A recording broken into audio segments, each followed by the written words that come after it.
Hi, it's me again with CorelDraw tips and tricks. Somebody sent me this file and they're trying to put it on a tumbler, print it out on a piece that's 9.3 by 825. So I drew that box. I don't really 100% understand. First of all, set your duplicate distance on 0, 0. And let's see how, well, we're 10 inches. Let's make our nudge factor 10 inches. There's a couple of pictures double. That doesn't need to be there, so we're going to delete it. So we're going to put this one back. And he said no white background, and this one's got a white background. I'm not going to take the time to, that's got a little white, so I'm just going to expand that picture out a little bit. You could get rid of this white background. But the question is, he wants it all to look better. So what I'm going to do is I'm going to shift select these bottom three pictures and hit B. That put them all at the bottom. To make it easier, I'm going to hold down the Alt key and select all those, and I'm going to hit L. Well, that didn't work. You know what? There's something else. Yeah, that part of that picture.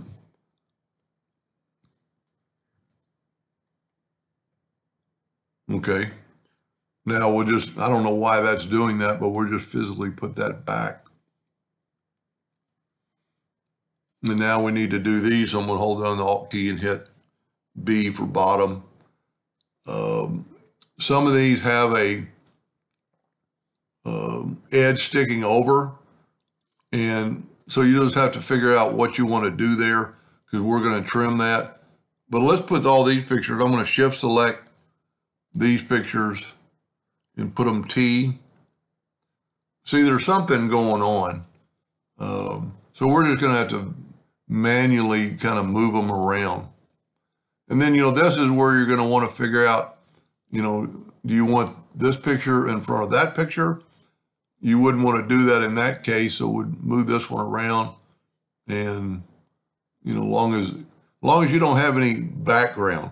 Now, here's kind of the key. Control G to group it. Okay. Then we're going to take, and we're going to hit P, which really isn't going to matter in this case. And we're going to hit P. And it's not going to help in this case. You know what we're going to do? We're going to make this a little, well, it's already a little bit bigger. That's because I'm going to stretch it out just a hair. Now I'm going to bring in this box. I'm going to make it red so you can see it. And I can already see we need to move some pictures a little bit. Let's take this and ungroup it. And let's take this picture and just move. Well, let me nudge that out of the way. We don't want that white edge. I can't really remember which one else it was. Okay, now let's nudge this back. Yeah, we're still not far enough. Well, let's change our nudge factor to something 0.1. And let's try to grab the box. There's two ways you could do this. You could power clip it. So now we have all the pictures in our frame. So now I'm going to change my nudge factor back to 10. I'm going to grab the box. For this to work, you have to group this together, Control G. Move this back. And then select it all and go intersect.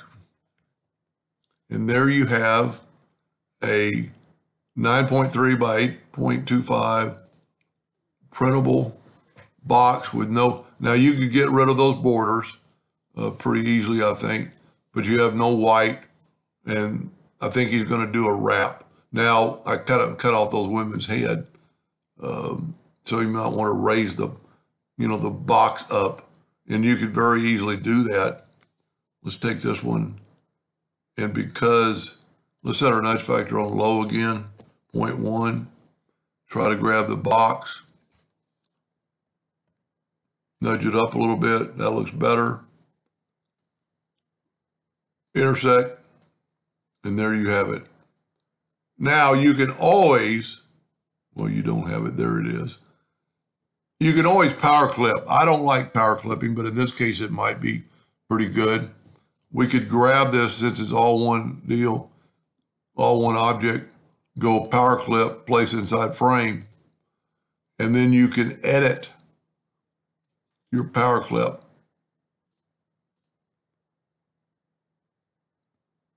By moving stuff around. Looks good, and then say finish. Did the same thing. I just prefer intersect tool for one reason, because two, I still have a copy of my pictures when I'm done. That's pretty cool. This, well, there's a white border on that picture. And you could put, you know, you could put white borders on all of them, but he suggested not. Anyway, I hope that helped a little bit. Thank you for watching.